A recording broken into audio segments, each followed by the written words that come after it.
G'day, it's Jamie and welcome to Where's My Yowie. Today I'm reading an old newspaper report about a Yowie sighting at the Hawksbury River in 1912, so we'll get into it. This was published in the Sydney Sun newspaper, dated Sunday the 17th of November 1912, titled Bombala's Superman, Seen at Other Places. Hawkesbury Man's Corroboration. Last Sunday, we published a description by Mr. Charles Harper, a Sydney surveyor, of a great hairy anthropoid which he encountered in the Hawkesbury Mountains. Mr. Horace Saxon of Sackville, Hawksbury River, now supplies corroborative evidence. Mr. Harper's account of the man-ape seen by him and others in the Bombala Ranges will cause no surprise to a number of old hands who have long kept what they have seen or heard in this matter to themselves, and so avoided much unpleasant comment and ridicule, says Mr. Saxon. They had a lesson in that direction when they announced to the jeering world that the platypus laid eggs. Not a man of science would listen to the story. The Queensland fish that walks about on dry land, and that other fish that suckles its young like a woman, were equally scouted and their discoverers derided. If it was simply a case of an ape-like creature being seen in the wild, in the Australian bush, doubtless the story would have gained its way into print long ago. As the Malay is supposed to have brought the dingo to our northern shores, he might equally have brought some of the apes he has more or less domesticated. If Mr. Harper had more skill as a naturalist, or a longer time to observe the creature, he would have seen that it is neither ape nor man, but may be best described as Marsupial man. The so-called hanging stomach seen by Mr. Harper was in reality the pouch in which it carries its young, like other marsupials. The baby, when he pokes his head out of the pouch, is strikingly like an Aboriginal child, and much more human than its grown parent.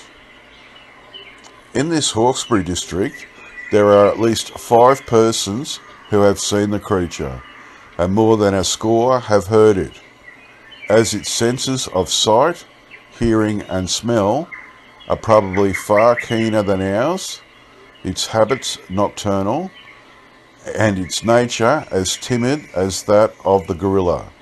Its rare appearance is not surprising. There is no reason to suppose that there is a tribe of these creatures, or that they are gregarious. Only one mature creature has been seen at a time, but 3 of the 5 observers noted that he, for it is always a male that is seen, carried in a pouch a baby. Now, this fact of a male marsupial having a pouch, to no doubt assist the female in carrying the heavy young, is such a novelty to scientists, and was sure of such a howl of ridicule, that the discoverers have wisely kept the public uninformed. How were they to prove their truth? There is no feasible means of catching the creature, and to shoot him is to invite a trial for murder or manslaughter. So far, the creature has only been seen or heard at intervals of several years.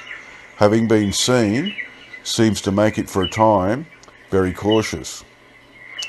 It has always been seen near the coast range of mountains, and though at points as far separated as Gippsland and North Queensland, it is quite possible that there is only one pair with their young.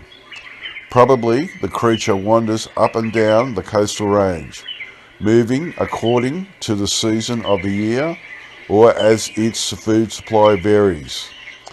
No doubt in due course a skeleton or some of the bones of the marsupial man will be discovered and more light thrown onto this interesting question. While marsupials usually have abnormally developed hindquarters, adds Mr. Saxon, in the case of the marsupial man, it is the arms that are abnormal in length and strength. The creature appears to be able to spring from its hands like a huge grasshopper. Two of our local observers had the forethought to take plaster casts of the creature's tracks, but have not shown them to scoffers. It is much to be desired that bushmen, camping in the secluded parts of the mountains, take with them a flashlight photograph apparatus. Then we might hope for an authentic picture. Going from past experience, the creature will not be seen at Bombala or elsewhere for 2 or 3 years. The end. Wow, that's really an interesting take on what Yowies are. Nothing surprises me anymore the more I find out about Yowies. And like, you think about Australian animals, you've got all these weird animals in Australia that nowhere else on earth are like it. We've got 2 animals that lay eggs, the echidna and the platypus. This is the second story I've done on a creature with a pouch. The story I did on the possible Yowie sighting at Bundanoon, the guy said he saw a pouch with a baby in it as well. And this guy, Mr. Saxon, is saying that 3 people and him have seen it with a pouch. So like, it's quite possible that the Yowie is a marsupial man. Like, nothing surprises me anymore. I liked how he mentioned too that not to shoot the thing because you could be up for manslaughter or murder. Like, so he's recognised them as being beings, like man, and not animals. I also like how he mentioned about the seasonal thing, because I do believe that that's quite possible that they are seasonal in different places. And then finally, I love the bit where you should take one of those newfangled flashlight photograph apparatuses with you to try and get a photograph. Yeah, well, good luck with that. Okay, that's it for me. I'll get back to you all next time. Bye.